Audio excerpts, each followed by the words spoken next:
கதை, எழுத்து, இயக்கம், ஒளிப்பதிவு என்கிற அனைத்து பொறுப்புகளையும் ஏற்று உருவாக்கியிருக்கிற, படைத்திருக்கிற அறம் செய் திரைப்படத்தை பார்த்தோம். ஸ்வேதா அவர்கள் அந்த திரைப்படத்தின் இணை தயாரிப்பாளர். இயக்குனர் பாலு எஸ். வைத்தியநாதன் அவர்கள் இந்த படத்தில் கதை நாயகனாகவும் பொறுப்பேற்று நடித்திருக்கிறார். ஆட்சி மாற்றம் அல்ல, அரசியல் மாற்றம் என்பதே நமது இலக்கு என்கிற கருப்பொருளை மையமாக கொண்டு இந்த திரைப்படத்தை அவர் உருவாக்கியிருக்கிறார். கல்லூரிகளை தனியார்மயமாக்குவது, அதனால் விளிம்புநிலை சமூகத்தை சார்ந்த மாணவர்கள் எவ்வாறு பாதிக்கப்படுகிறார்கள் என்பதை ஒரு கதை ஓட்டமாகவும், அடிப்படை மாற்றம் இல்லாமல் அரசியலில் எந்த புதிய மாற்றத்தையும் உருவாக்க முடியாது என்கிற அடிப்படையில் அறம் செய் அரசியல் அமைப்பு என்கிற இயக்கத்தை உருவாக்கி போராடுகிற இளைஞர்கள் ஒருபுறம் என்கிற அடிப்படையில் இந்த கதையை அவர் உருவாக்கியிருக்கிறார். மருத்துவக் கல்லூரி மாணவர்கள் கல்லூரியை தனியார்மயமாக்கக்கூடாது என்று உண்ணாநிலை அறப்போராட்டத்தை முன்னெடுக்கிறார்கள்.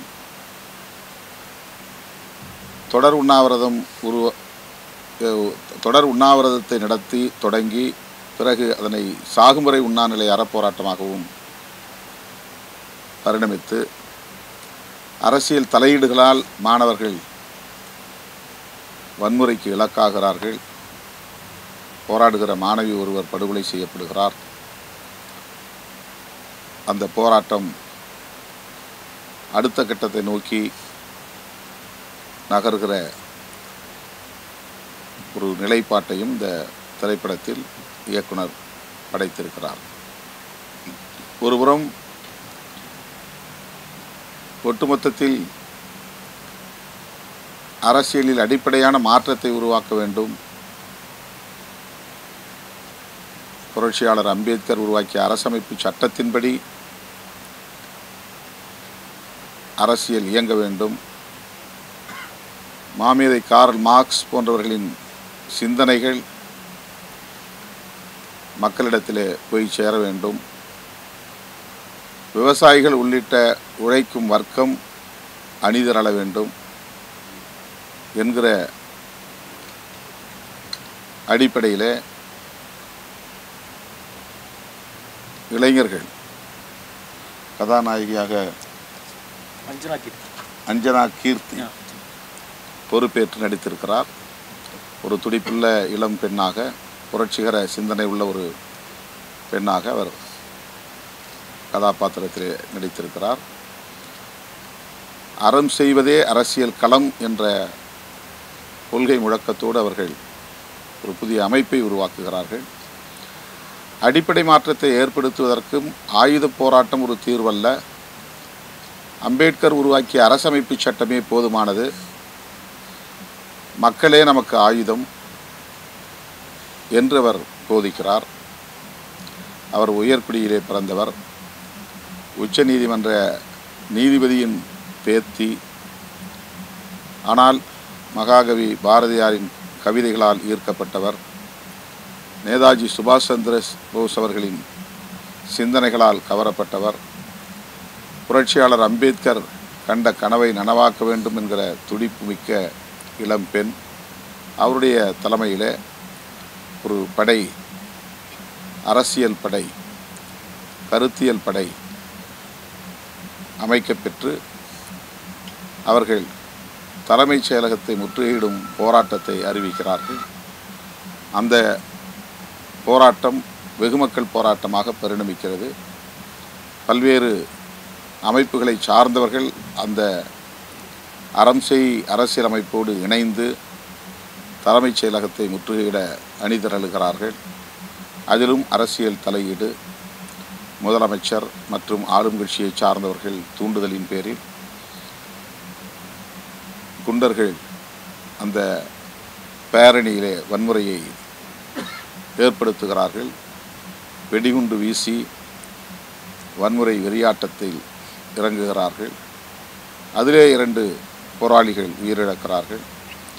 அப்படி உயிரிழந்த நிலையிலும் கூட நம்முடைய பயணம் நின்றுவிடக்கூடாது, இலக்கை நோக்கிய பயணம் இன்னும் தீவிரப்பட வேண்டும் என்று இளைஞர்களுக்கு போதிக்கக்கூடிய ஒரு கதாபாத்திரத்தில் அஞ்சனா கீர்த்தி அவர்கள் நடித்திருக்கிறார். அவருடைய தாத்தா உச்சநீதிமன்ற நீதிபதி அவரை திருத்துவதற்கு முயற்சித்தும் கூட அவர், நீங்கள் கற்றுக் கொடுத்த அரசியல்தான் என்னை இயக்குகிறது, அன்றைக்கு நீங்கள் விதையாக அதை என் நெஞ்சிலே பதித்தீர்கள், அந்த விதை இன்றைக்கு வளர்ந்து விருட்சமாக பரிணமித்திருக்கிறது. ஆகவே இந்த தேசத்தின் நலனுக்காக, மக்களின் விடுதலைக்காக நான் எதையும் எதிர்கொள்ள தயாராக இருக்கிறேன் என்று அவர் கிளம்புகிற போது, உங்கள் பாதை ஆபத்தானது, பாதுகாப்புக்கு என்னுடைய துப்பாக்கியை, கைத்துப்பாக்கியை வைத்துக்கொள் என்று தாத்தா கொடுக்கிற போது அந்த துப்பாக்கியை திருப்பி தாத்தாவிடத்திலே கொடுத்து, நாங்கள் நடத்துகிற போராட்டம் ஆபத்தானது தான், ஆனால் அதற்கு ஆயுதம் ஒரு தீர்வல்ல, மக்களே எங்களுக்கு ஆயுதமாக இருக்கிறார்கள், எங்கள் மீது மக்கள் வைத்திருக்கிற நம்பிக்கையே எங்களுக்கு பாதுகாப்பு, எனவே ஆயுதம் தேவையில்லை என்று அந்த துப்பாக்கியையும் தன்னுடைய தாத்தாவிடத்திலே திருப்பி கொடுத்து விடுகிறார். இப்படி இயக்குனர் திலீபன் இயக்குனர் பாலு எஸ் வைத்தியநாதன் அவர்கள் திலீபன் என்கிற பாத்திரத்தில் நடிக்கிறார். கல்லூரி மாணவர்களின் போராட்டத்தை அவர் தலைமை தாங்கி வழிநடத்துகிறார். ஆனால் அந்த போராட்டத்திற்கு தீர்வு எட்டவில்லை, அது வெகுமக்கள் போராட்டமாக வடிவம் பெறவில்லை. எனவே அறம் செய் அரசியல் அமைப்போடு இணைந்து அரசியல் மாற்றத்திற்காக போராடுவதென்று முடிவெடுக்கிறார். அப்படிப்பட்ட ஒரு சூழலில் ஆயுதங்களோடு அந்த அமைப்பிலே தன்னை இணைத்து கொள்ள வேண்டும் என்று ஆயுதம் ஏந்தி வருகிற போது, அந்த அறம் செய் அரசியல் அமைப்பை வழிநடத்தக்கூடிய இளம்பெண், நீங்கள் நினைப்பதைப் போல ஆயுதம் ஏந்தி போராடி இதற்கு தீர்வு காண முடியாது, மக்களை அமைப்பாக்க முடியாது, மக்களையே ஆயுதமாக நாம் பயன்படுத்த வேண்டும், மக்களை அரசியல்படுத்த வேண்டும், அடிப்படை அரசியல் மாற்றத்திற்கான இலக்கை நோக்கி பயணிக்க வேண்டும் என்று அவர்களிடத்திலே, கல்லூரி மாணவர்களிடத்திலே, மருத்துவக் கல்லூரி மாணவர்களிடத்திலே எடுத்து கூறி எல்லோரும் இணைந்து தம்முடைய பயணத்தை தொடர்வதாக இந்த திரைப்படத்தை முடித்திருக்கிறார் இயக்குனர் பாலு எஸ் வைத்தியநாதன் அவர்கள். அரசியல் தலையீடுகளால் எப்படி மாணவ சமூகம் பாழாகிறது, இளைஞர்கள் எப்படி பாதிக்கப்படுகிறார்கள், கல்லூரிகளில் மாணவர்களிடையே கஞ்சா போதை பழக்கங்கள் எப்படி பரவி இருக்கிறது, மது பழக்கத்தால் எப்படி இளம் தலைமுறையினர் சீரழிகிறார்கள் என்பதை போன்ற காட்சிகளையும் ஆங்காங்கே அவர் இணைத்திருக்கிறார். அவருடைய நோக்கம் மிகவும் போற்றுதலுக்குரியது. ஆட்சி மாற்றத்திற்கான போராட்டமாக இல்லாமல் அடிப்படை மாற்றத்திற்கான போராட்டமாக நம்முடைய மக்கள் போராட்டம் பரிணமிக்க வேண்டும் என்பதுதான் இந்த திரைப்படத்தின் ஒற்றை வரி கருத்தாகும். ஒரு புரட்சிகரமான சிந்தனையை மையமாக கொண்டு, ஆயுதம் தீர்வல்ல, அறிவே ஆயுதமாக ஏந்தப்பட வேண்டும், அதற்கு நமக்கு தலைவர்கள் முன்மாதிரியாக வழிகாட்டியிருக்கிறார்கள். மார்க்ஸ், அம்பேத்கர், பெரியார் போன்ற அந்த தலைவர்களை நாம் உள்வாங்கிக் கொண்டு இந்த களத்தில் இயங்க வேண்டும் என்று இளம் தலைமுறையினருக்கு புரட்சிகரமான மாற்றம் நிகழ வேண்டும் என்று துடிக்கிற அனைவருக்கும் போதிக்கிற ஒரு படமாக, வழிகாட்டுகிற ஒரு படமாக பாலு எஸ் வைத்தியநாதன் அவர்களின் இந்த திரைப்படம் அறம் செய் என்பது அமைந்திருக்கிறது. இயக்குனருக்கு என்னுடைய வாழ்த்துக்கள், பாராட்டுகள். சார், படம் ஃபுல்லாக அரசியல் பேசிட்டு, ஆனால் அறம் செய் நாங்கள் அரசியல் பேசவில்லை டைட்டில் வச்சிருக்காங்க, அது எப்படி பார்க்குறீங்க? அதான் கட்சி அரசியல் பேசவில்லை என்று பொருள். அது பார்ட்டி பாலிடிக்ஸ் கிடையாது. நாங்கள் டிஎம்கேவை பற்றியோ ஏடிஎம்கேவை பற்றியோ அல்லது களத்தில் இருக்கிற எந்த குறிப்பிட்ட அரசியல் கட்சிகளை பற்றியோ பேசவில்லை. அறம் செய்யக்கூடிய அரசியலை பேசுகிறோம். அது அடிப்படையான அரசியல் மாற்றத்தை முன்னெடுக்கிற ஒரு அரசியல். அதற்கு ஆயுதம் ஏந்த வேண்டும் என்று நக்சல்வாதிகளாக மாற வேண்டும், காடுகளிலே பதுங்கியிருக்க வேண்டும், ஆயுத பயிற்சியை பெற வேண்டும் என்பதும் தேவையில்லை. அதை படத்திலே அவர் இடையிலே சொல்லுகிறார். தேசத்தின் நலனுக்காக இப்படி ஆயுதம் ஏந்திய பல பேர் அழித்தொழிக்கப்பட்டிருக்கிறார்கள், மக்களோடு நின்று பணியாற்றியவர்களும் கொல்லப்பட்டிருக்கிறார்கள் என்கிற வரிசையிலே பிரபாகரனையும் அவர் குறிப்பிடுகிறார். ஆகவே அரசமைப்பு சட்டத்தை பாதுகாத்து அதன் அடிப்படையிலே அரசியல் இயங்கினாலே போதும், இங்கு அரசியல் மாற்றம் நிகழும் என்பதுதான் இயக்குனர் பாலு எஸ் வைத்தியநாதன் சொல்ல வருகிற செய்தி. சார், இந்த தொகுதி மறுவரைக்கான கூட்டணிக்கு முதலமைச்சர் தமிழ் நடந்திருக்குது, மற்ற ஸ்டேட் சிஎம்லாம் கலந்துருக்காங்க. இது நீங்கள் திரைப்படத்துக்கான செய்தியை போட மாட்டீங்களா? இல்லை, இது திரைப்படத்தை மட்டும் திரைப்படத்தை பற்றி இயக்குனர் ஏதாவது கேளுங்க.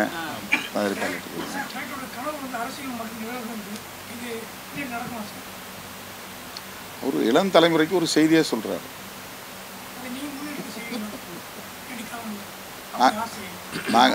நாங்கள் தேர்தல் அரசியல் இருக்கிறோம், அவர் தேர்தல் அரசியலை பற்றி பேசலதில்லை. தேர்தலுக்காக கூப்பிட்றாங்க, இல்லை இல்லை வேண்டாம் அப்படின்னு கதையில் சொல்கிறார் அவர்.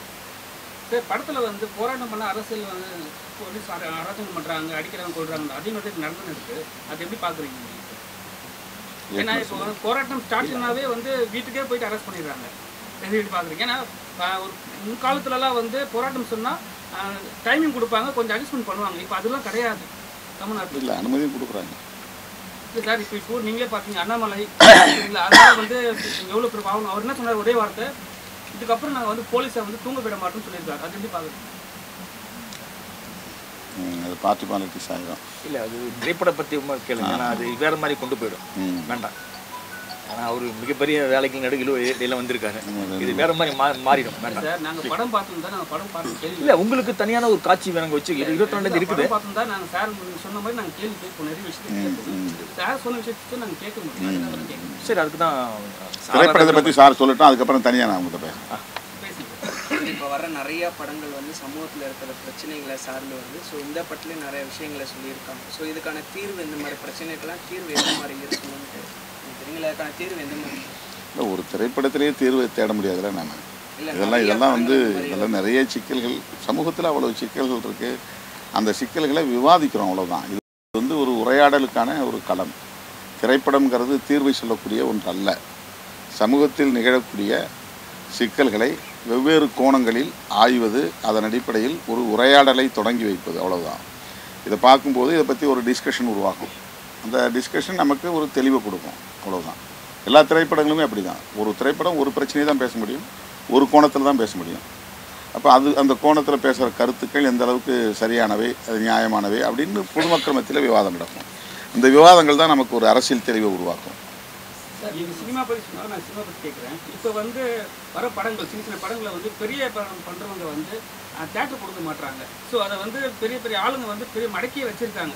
ஸோ நீங்கள் ஒரு அரசியல் தலைவராக இப்போ அது வணிக போட்டி. அந்த வணிக போட்டிக்குள்ளே வந்து வலுவானவர்கள் ஜெயிக்கிறாங்க. அதுக்குள்ளே நாம் போய் என்ன அதில் பேச முடியும்?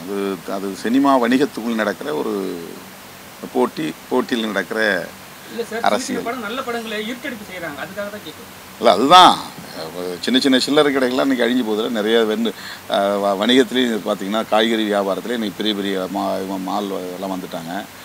பெரிய நிறுவனங்கள், கார்ப்பரேட் நிறுவனங்கள் வந்துருச்சு. அதனால் சில்லறை வியாபாரங்கள்லாம் அடிபட்டு போகுது. இப்போ அதுக்கு நாம் தீர்வு எப்படி சொல்கிறது? மொத்தத்தில் புதிய பொருளாதார கொள்கையே கூடாது, பன்னாட்டு நிறுவனங்களின் முதலீடுகள் கூடாது அப்படின்னு தான் நம்ம போராட முடியும். அதே மாதிரி தான் இது திரைப்படத்துலேயும் வந்து இன்றைக்கி நிறைய கார்ப்பரேட் உள்ளே பூந்துட்டாங்க.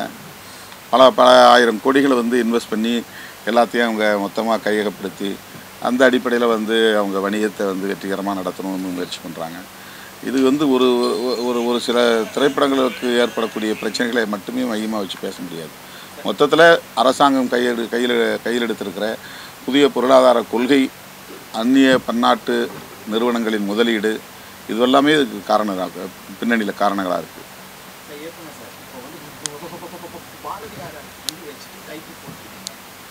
இந்த காலத்தில் பாரதியார் மாதிரி ஒருத்தங்க வராங்க, நிற்கிறாங்க, பொலிட்டிக்கல் பேசுகிறாங்கன்னா எந்த கலாச்சாரம் நீங்கள் சொல்லுவீங்க? இல்லை, கடைசியாக புரியல எந்த கட்சி தலைவரும் எந்த எந்த கட்சி தலைவர் சொல்லுவீங்கன்னு பாரதியார் மாதிரி இருக்கிறாருப்பா, உண்மையே பேசுறாருப்பா, உண்மையே பண்றாருப்பா, அவர் ஒரு ஸ்பிரிட்டோட இருக்கிறாங்க, எந்த கட்சி தலைவர் இல்லை யாருமே இல்லையா இல்ல இருக்காங்களா? இல்லை இங்கே நிறைய பேர் இருக்கிறாங்க. ஒவ்வொரு கட்சி ஒவ்வொரு பிரச்சனைகளும் ஒவ்வொருத்தர் முகம் இருக்கு இல்லையா. ஒரு தலைவர் வந்து எல்லா பிரச்சனைகளுக்கும் ஒரே மாதிரி பேசுறது இல்லையா.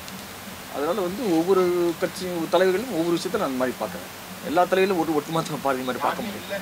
இல்லை இல்லைன்னு சொல்லி இருக்கிறாங்க. ஒவ்வொரு பிரச்சனைக்கும் சார்ந்து அதை பார்க்கணும். இல்லை ஏதாவது பிரச்சனையில் ஒரு அருவமாக பேச முடியாது இல்லையா. உருவமாக தானே பேச முடியும். ஏதோ ஒரு பிரச்சனைக்குன்னு கிடையாது இல்லையா. பிரச்சனைகள் என்ன பிரச்சனைன்னு சொன்னீங்கன்னாக்கா அதுக்கு நேரடியாக பதில் சொல்லலாம். டேரக்டர் சார் இப்போ வந்து சாரை வந்து கூப்பிட்டு வச்சு படம் பார்க்க என்ன காரணம்? ஏன்னா நிறைய படம் இல்லை நான் சொல்கிறேன் சொல்லிடுறேன். என்ன படம் ரிலீஸ் பார்க்கும்போது இது ஒரு நட்பு அடிப்படையில் தான், இதில் வேற ஒன்றும் உள்நோக்கம் ஏன்னா நிறைய பேர் வந்து போட்டு காமிச்சா மட்டும்தான் நாங்கள் படத்தை ரிலீஸ் பண்ண விடுன்னு சொல்றாங்க சில பேர். அதை பற்றி ஏதாவது இல்லை அப்படிலாம் கிடையாது. நான் என்ன சொல்கிறேன்னாக்கா இந்த படத்தில் நிறைய அரசியல் விஷயங்கள் பேசியிருக்கிறோம். அது இதிலே டைலாக் கூட இருக்குது. இங்கே இருக்கிற எந்த அரசியல் கட்சிகளையும் எந்த அரசியல் தலைவர்களையும் நாங்கள் எதிர்க்கலை. எங்களோட நோக்கம் வந்து அரசியல் மாற்றம் அப்படின்னு தான் வச்சுருக்கோம். இன்றைக்கி வந்து தமிழ்நாட்டில் ஒரு முக்கியமான தலைவராக இருக்காரு. இவர் நிறைய விஷயங்கள் பேசியிருக்காரு. சனாதனம் அந்த மாதிரி விஷயங்கள் பேசிகிட்டு இருக்கும்போது என்னோட பார்வையில் இவர் பார்த்து விமர்சனம் நல்லா இருக்குமே தோடிச்சு. ஸோ அதுக்காக தலைவர் மற்றபடி தலைவர்லாம் தெரியல. இல்லை அப்படி இல்லையே. அதாவது சாரை கூப்பிடுறது எவ்வளோ கஷ்டம், எவ்வளோ திருப்பி போடுறாங்க. நான் போயிட்டு ஒரு முதலமைச்சரையோ துணை முதலமைச்சரையோ கூப்பிட முடியாது இல்லையா. எனக்கான வாய்ப்பு இதுவே எனக்கு பெரிய வாய்ப்பு இந்த படத்துக்கு. ஸோ அதுதான் என்னோட உயரம் எவ்வளோ தானே, இதுக்கு மேலே போக முடியாது. சரிதானேங்க. ஆட்சி மாற்றம் அரசியல் மாற்றம் நீங்க மூவில சொல்லியிருக்கீங்க. உங்களுடைய 2026ல ஆட்சி மாற்றம் அரசியல் மாற்றம் நம்ம உள்ள இருக்குமா? ஒரு நீண்ட கால ஒரு தொலைநோக்காக தான் சொல்றாரு, தொலைதூர நோக்காக தான் அதை இல்லை சொல்ல. அது படத்துலேயே அப்படிதான் சொல்லியிருக்கணும். நீங்கள் நான் சொல்லி நீங்க கேட்டு சொல்லிடுறேன். இப்போ தேவை ஆட்சி மாற்றம் இல்லை அரசியல் மாற்றம். அது உடனடியாக வாய்ப்பு இல்லை. அது ஒரு நீண்ட போராட்டத்துக்கு மூலியமாக தான் முடியும். படத்துலேயே அப்படி தான் நாங்கள் சொல்லியிருக்கோம்.